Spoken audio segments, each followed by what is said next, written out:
Yesus mati di kayu salib.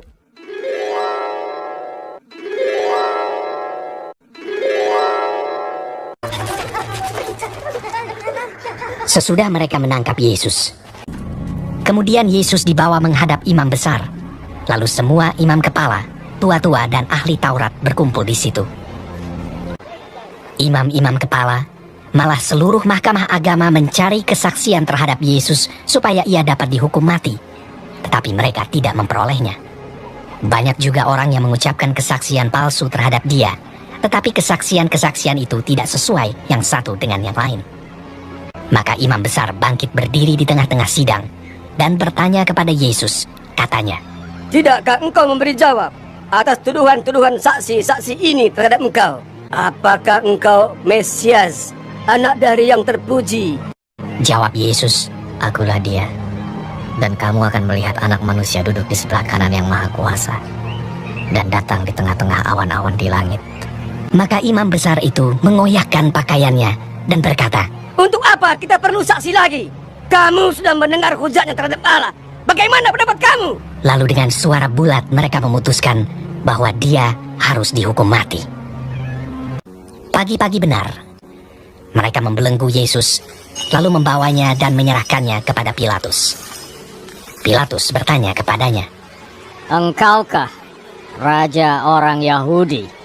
Jawab Yesus, "Engkau sendiri mengatakannya." "Lihatlah betapa banyaknya tuduhan mereka terhadap engkau." Tetapi Yesus sama sekali tidak menjawab lagi, sehingga Pilatus merasa heran. Pilatus menjawab mereka dan bertanya, "Apakah kamu menghendaki supaya kubebaskan raja orang Yahudi ini?" Maka mereka berteriak lagi, katanya, "Salibkanlah dia!" Lalu Pilatus berkata kepada mereka, "Tetapi kejahatan apakah yang telah dilakukannya?" namun mereka makin keras berteriak. "Salibkanlah dia!" Dan pada waktu itu, adalah seorang yang bernama Barabas. Mereka telah melakukan pembunuhan dalam pemberontakan. Dan oleh karena Pilatus ingin memuaskan hati orang banyak itu, ia membebaskan Barabas bagi mereka. Tetapi Yesus disesahnya, lalu diserahkannya untuk disalibkan. Mereka mengenakan jubah ungu kepadanya, menganyam sebuah mahkota duri dan menaruhnya di atas kepalanya. Kemudian mereka mulai memberi hormat kepadanya. Katanya, Salam, hai raja orang Yahudi.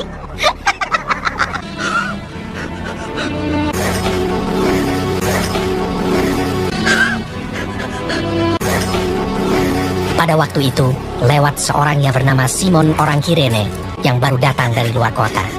Dan orang itu mereka paksa untuk memikul salib Yesus.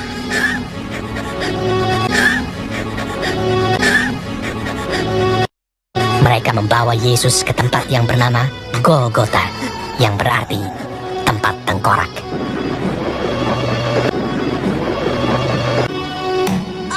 Kemudian mereka menyalibkan dia.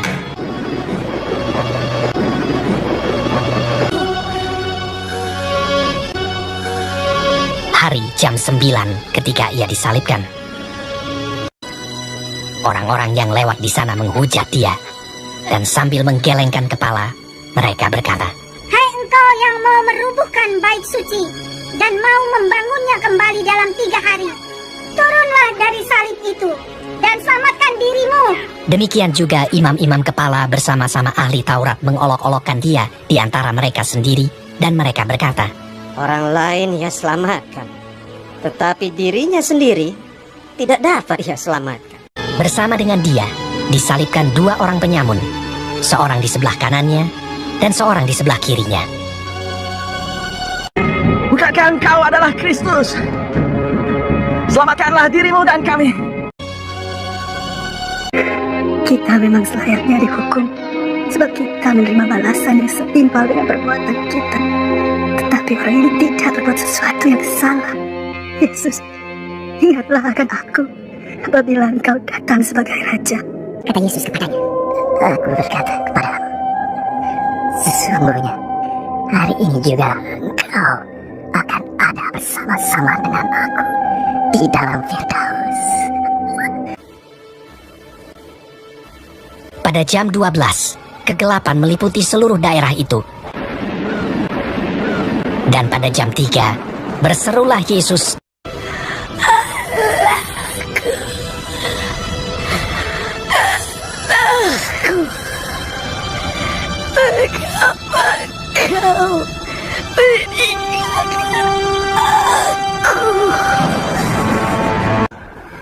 lalu berserulah Yesus dengan suara nyaring dan menyerahkan nyawanya.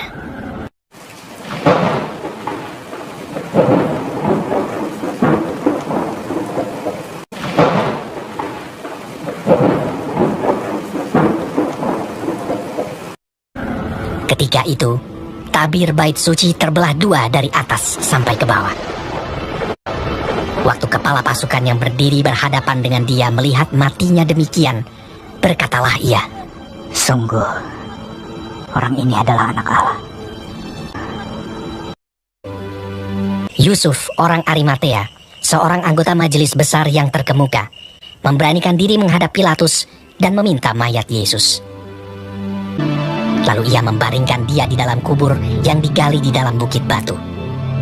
Kemudian digulingkannya sebuah batu ke pintu kubur itu.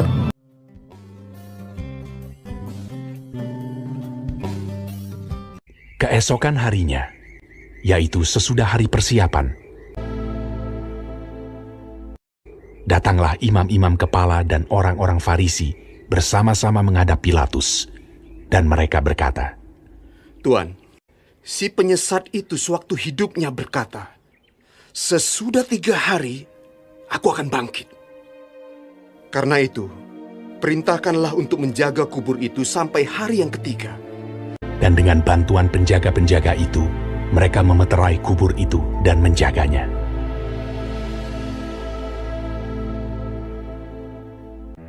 Setelah hari Sabat lewat, menjelang menyingsingnya fajar pada hari pertama minggu itu, pergilah Maria Magdalena dan Maria yang lain menengok kubur itu. Maka terjadilah gempa bumi yang hebat, sebab seorang malaikat Tuhan turun dari langit dan datang ke batu itu, dan menggulingkannya, lalu duduk di atasnya. Wajahnya bagaikan kilat, dan pakaiannya putih bagaikan salju.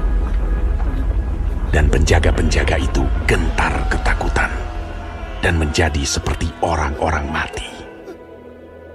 Akan tetapi malaikat itu berkata kepada perempuan-perempuan itu, "Janganlah kamu takut, sebab aku tahu kamu mencari Yesus yang disalibkan itu. Ia tidak ada di sini, sebab ia telah bangkit, sama seperti yang telah dikatakannya. Mari, lihatlah tempat ia berbaring. Dan segeralah pergi dan katakanlah kepada murid-muridnya bahwa ia telah bangkit dari antara orang mati. Ia mendahului kamu ke Galilea.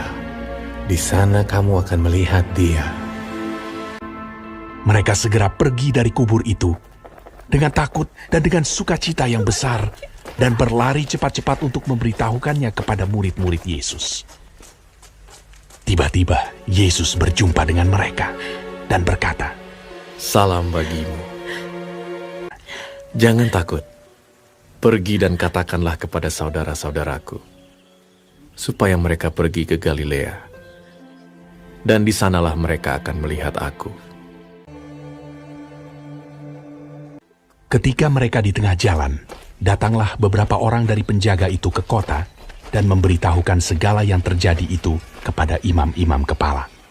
Mereka mengambil keputusan, lalu memberikan sejumlah besar uang kepada serdadu-serdadu itu dan berkata, Kamu harus mengatakan bahwa murid-muridnya datang malam-malam dan mencurinya ketika kamu sedang tidur. Mereka menerima uang itu dan berbuat seperti yang dipesankan kepada mereka.